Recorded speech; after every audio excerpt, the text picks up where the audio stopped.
Hi everyone, this is Marco from bn-games.com here with another episode of 101 Scale. Today we are looking at the Chogokin Chogattai Kingrobot Mickey and Friends mecha. This is a mecha designed in collaboration by Disney and Bandai, released into the Tamashii Nations branch. Starting with the front of the box, we are presented with Kingrobot in a very traditional mecha pose, one which makes the toy appear very large and powerful. You have your typical Bandai and Tamashii logos at the bottom, with the official Disney logo at the top left. Moving on to the right side of the box, you see half of Kingrobot facing you straight on, and the left side of the box features Mickey and Friends, which end up making Kingrobot in action poses. The back of the box features the special features of the mecha, such as the weapons, as well as how the parts combine together. You also get a better look at Kingrobot's machines and pilots. Mickey pilots Jet Mickey, Minnie pilots Sky Minnie, Donald pilots Diver Donald, Daisy pilots Aqua Daisy, and Goofy pilots Land Goofy. Pluto also pilots Dash Pluto and controls his kennel. And then you have Ace Willie with no pilot. The bottom of the box has a very nice drawing of Mickey and Friends in their pilot suits, which fit the motif very well. You also have a large image of Mickey's face on which the title of the mecha is placed in a very regal font. Lastly, the top of the box has an image of Mickey in his pilot suit next to an image of Kingrobot's upper torso with the title of the mecha in Japanese.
Starting with Jet Mickey, you can see that the teams that worked on him definitely knew what they were doing.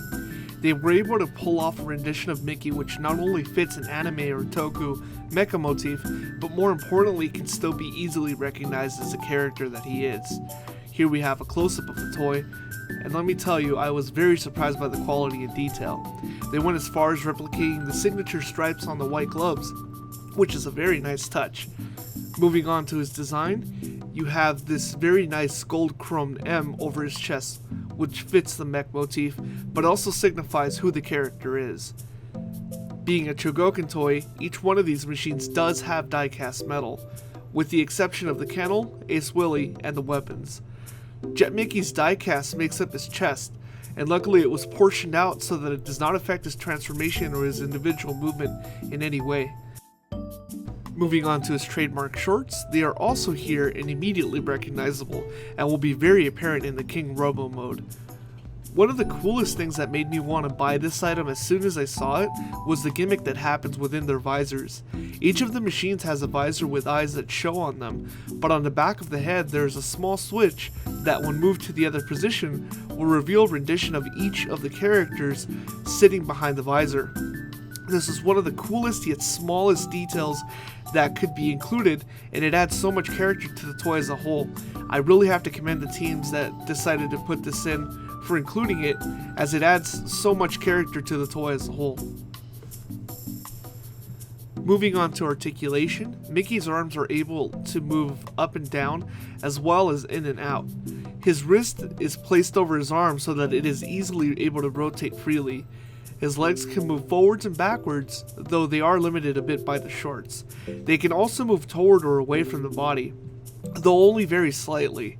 His foot can also bend to a 90-degree angle, mostly due to the way he transforms. His head is able to spin and also tilt up, so you can get a pretty decent amount of expression out of it. Lastly, we have his wings. These are painted in a very nice shade of light gold and are fully posable, so you can get a lot of variety in posing him as an individual figure.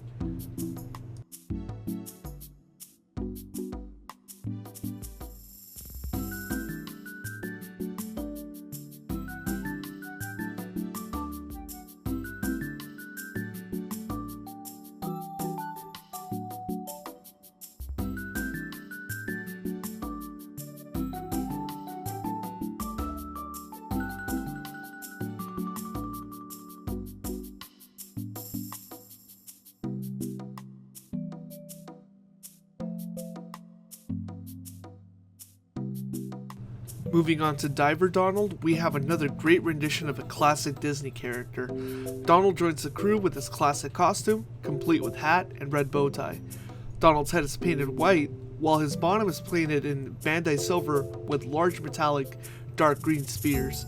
His hat is detailed enough to feature the back knot which is hanging from the back of his hat. The motif for this machine is supposed to be an underwater diver, which is fulfilled by having the beak feature filtration filters. Donald's hands are a little more articulated than Mickey's hands are, as they can swivel up and down, but also wane towards the body, though to a limited degree again. His mid-arm can also fold in completely towards the body, though this is again mainly due to the transformation. Both legs can fully fold up so you can sit him, though that is the only movement in the legs. The feet can fold up and down as well. Donald's head can fully rotate and can also tilt up, giving him more expressive posing. His torso can also completely turn around.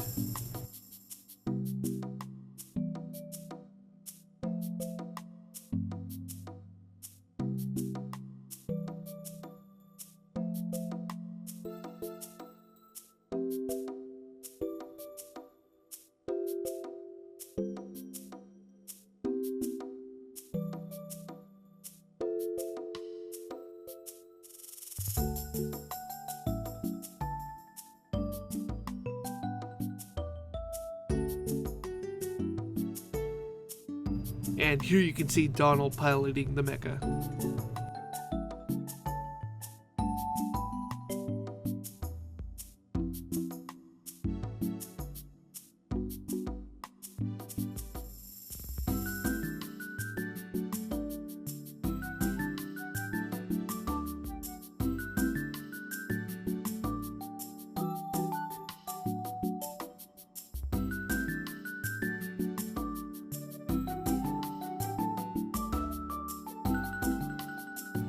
Next we have Land Goofy.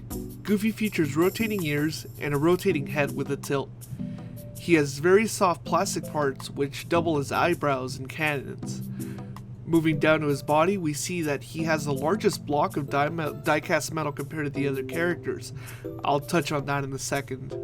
His arms are very skinny, while his hands have cannons on each of the fingertips. As far as articulation goes, his arms can completely spin around and very slightly move away from the body. His wrists are also able to fully rotate. He has almost no torso movement and stands on very skinny legs. All of these articulation limitations, combined with the skinny legs and the very large die-cast mass, cause Goofy to be the weakest out of the individual characters. Getting him to stand can be very difficult, and when you do finally get a pose that seems to work, you have to make sure that he won't topple over on his own weight. I really wish they had taken some time to come up with a better solution to Goofy's transformation, which inhibits his mech mode, as the legs are just too skinny and the joints seem to give way too easily for him to stand on his own.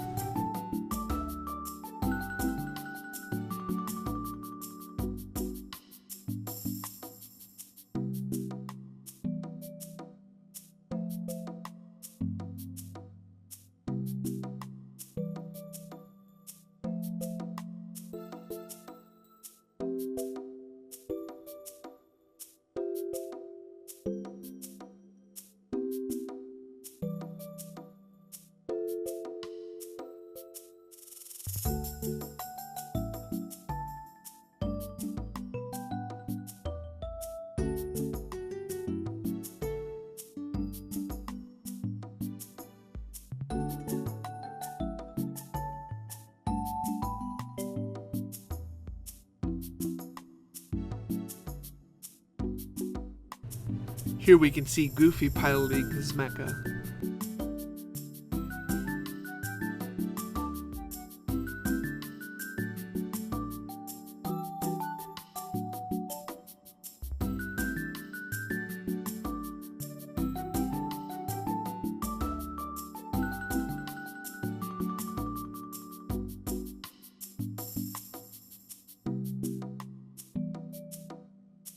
Aqua Daisy shares Diver Donald's basic sculpt while adding a large pink bow in place of Donald's hat to differentiate the characters.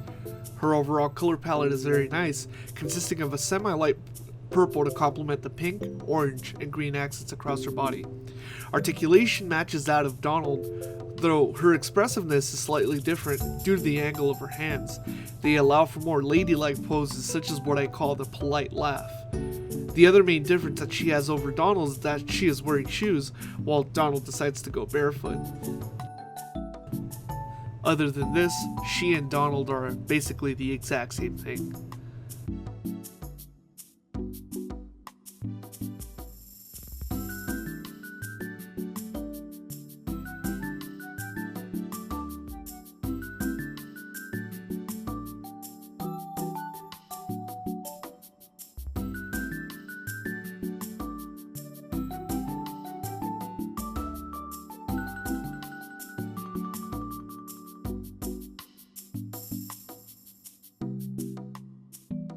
Here we can see Daisy piloting her mecha.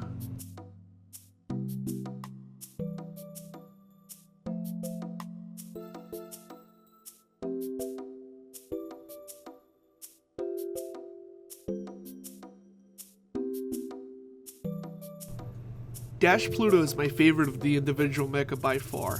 His mech mode and transformation mode work well enough with each other, and no real trade-offs were done to get either of the modes to work, unlike Goofy for example. Dash Pluto has tail articulation, rotatable ears, a head which can fully twist and tilt, including a movable chest piece which allows for more expressive poses. As far as his legs go, while they are double jointed, they are able to fully rotate and can bend at the paws, which is enough to get a good number of poses out of him. As far as the stylizing goes, you can see that there are multiple vents, which add to the whole Dash Pluto vibe.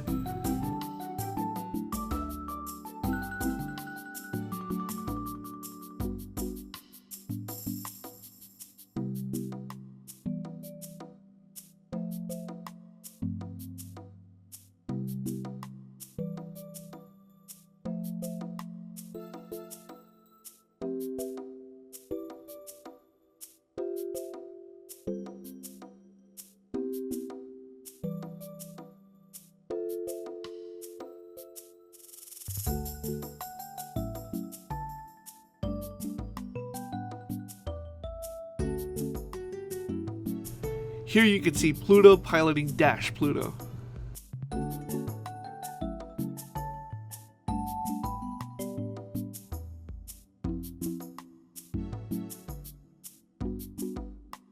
Next we have Pluto's kennel. Now because of the transformation or parts forming, looking at it from any angle other than the top or the side is not a pretty sight. You can see bits of what the kennel will become once it is transformed, and it detracts from the piece a bit. I wish that they had included some kind of removable cover to properly cover up the sides and the back, as displaying this piece on its own is kind of pointless due to the gaps. Here is King Robo's main weapon, his magical staff.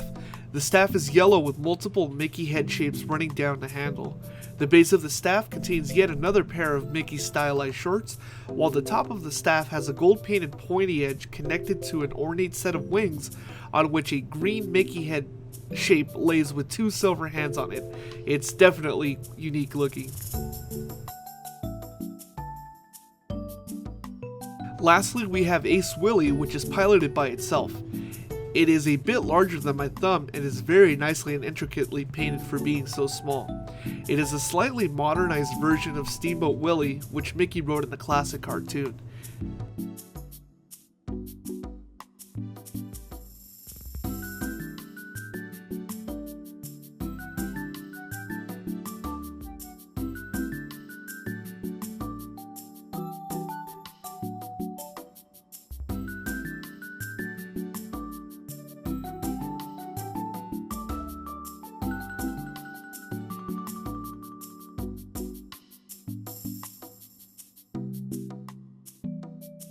After combining all the individual mecha, we can finally take a look at the completed King Robo. All of the individual mecha combined together and compressed down in ways that still keep their individual traits while revealing new details that really make King Robo look very unique. Even though you are mixing so many different color palettes, the combined look of King Robo works very well due to how the arms were handled and how the transformation gets rid of many of the additional colors by hiding them away. While almost all of the characters can be easily spotted by looking at King Robo head on, Minnie is actually completely hidden in the back due to her transformation. Now on that note, no, I did not forget her, but her individual footage was damaged and she's so similar to Mickey in design that I'd figure I'd do the review as is. Other than that, she is basically identical to Mickey in every single way.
Looking at some of the finer details, we can see King Robo's face sculpt is very badass looking here.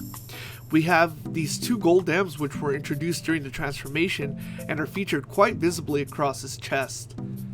Once again, we have more of the classic Mickey short design, but this time we actually have King Robo wearing them, though with a golden Mickey head symbol on them. Moving down to the legs, we can see that Pluto and Goofy have each produced a symbol through their transformation, a gear for Goofy and a bone for Pluto.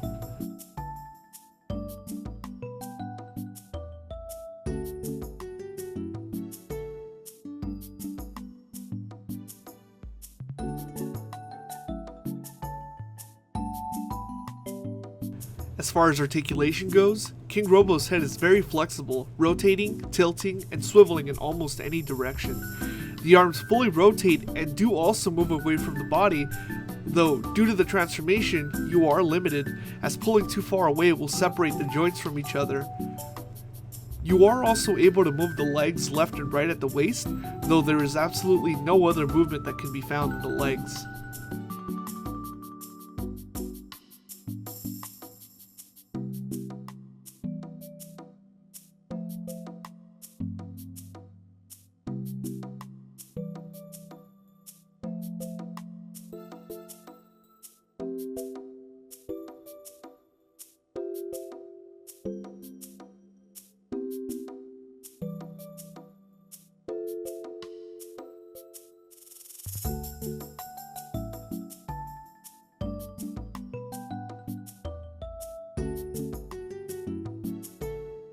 Moving on to King Robo's accessories, we start with the magical mirror. It is formed from part of Pluto's kennel and it features a reflective mirror sticker and Mickey short stylizing once again. The back of the mirror has a handle so that this can be held as a shield of sorts. Next, we have two weapon holding hands. These are swappable through a typical ball joint as you would find on most SH Figure Arts figures, and they allow King Robo to hold either one of his weapons.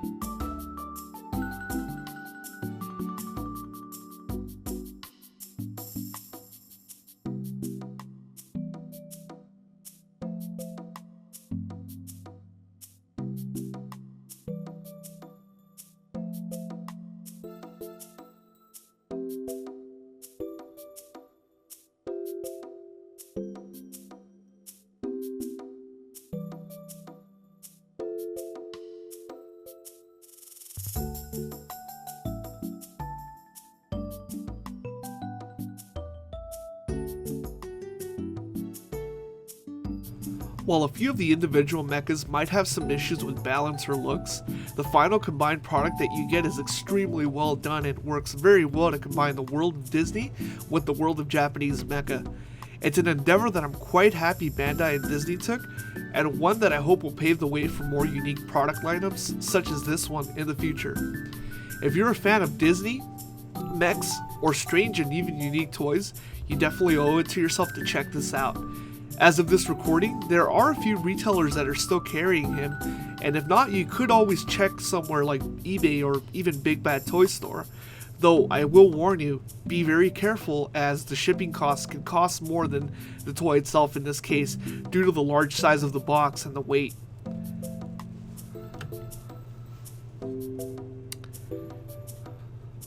Anyways, this was another episode of 101 Scale. Please subscribe and let us know what you think. Thank you.